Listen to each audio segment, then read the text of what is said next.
Bar council of ગુજરાતની ચૂંટણીનો જંગ જામ્યો છે। ચૂંટણીમાં પ્રચારના અંતિમ દિવસે ઉમેદવારોએ એડી ચોટીનું જોર લગાવ્યું છે। અમદાવાદમાં સિનિયર એડવોકેટ જગદીશ ચંદ્ર ઠાકોરે ચૂંટણી પ્રચાર કર્યો છે। તેમણે કહ્યું છે કે સમગ્ર ગુજરાતના બાર એસોસિએશનની મુલાકાત લીધી છે। અમદાવાદ અથવા ગાંધીનગરમાં બાર કાઉન્સિલ ઓફ ગુજરાતના ભવનનું નિર્માણ કરવાનો સંકલ્પ છે। આ માટે રાજ્ય સરકાર સમક્ષ રજૂઆત કરીશું। રાજ્યના વકીલોને ટોલ બૂથનો ફ્રી પાસ મળે તે દિશામાં કામ કરવાનું છે।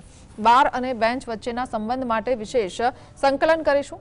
એડવોકેટ પ્રોટેક્શન એક્ટ ઝડપી લાગુ કરવામાં આવે તે માંગ કરીશું।